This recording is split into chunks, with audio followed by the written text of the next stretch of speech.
Saya Rahmi Aldino akan menjelaskan etika dalam mengelola keuangan terhadap alokasi dana.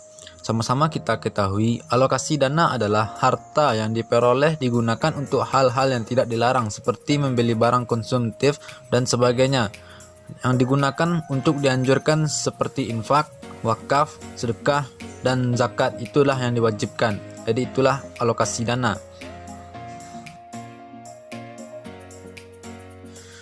Berdasarkan surat An-Nisa ayat 58 yang artinya, sesungguhnya Allah menyuruh kamu menyampaikan amanat kepada yang berhak menerimanya dan menyuruh kamu apabila menetapkan hukum di antara manusia supaya kamu menetapkan dengan adil. Sesungguhnya Allah memberi pengajaran yang sebaik-baiknya kepada kamu.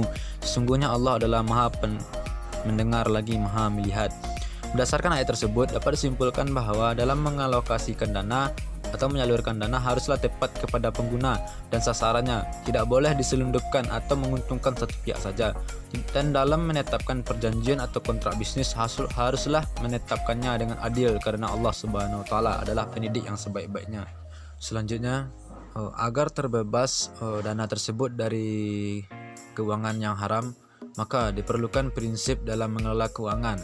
Yang pertama, larangan bunga, yaitu tidak bunga sama seperti riba. Mau seperak dibelah 7 akan sama seperti riba. Berarti kelebihan yang ditafsirkan sebagai peningkatan modal yang tidak bisa dibenarkan dalam pinjaman atau penjualan disebut bunga. Jadi dilarang dalam melakukan bisnis.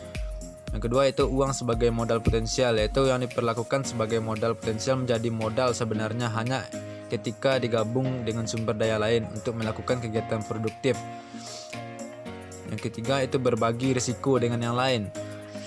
Adanya larangan bunga, penyedia dana mendanai investor dan bukan kreditor. Penyedia modal, keuangan dan pengusaha berbagi risiko bisnis dengan imbalan pembagian keuntungan. Jadi tidak ada yang berlebih atau dirugikan. Jadi dalam melakukan bisnis itu kita harus berbagi risiko dengan yang lainnya. Jika rugi, sama-sama menanggung rugi, tidak ada menguntungkan satu belah pihak.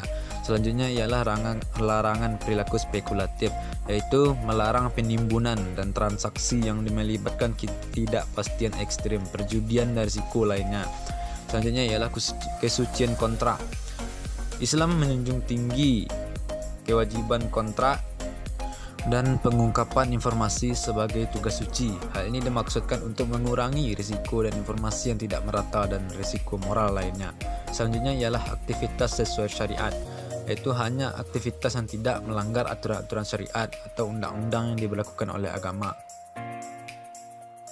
Selanjutnya ialah keadilan sosial, adalah keadilan yang mengarahkan kepada sebuah prinsip di mana saling berbagi keuntungan dan saling atau sama dengan simbiosis mutualisme atau sama-sama menguntungkan, tidak ada yang dirugikan.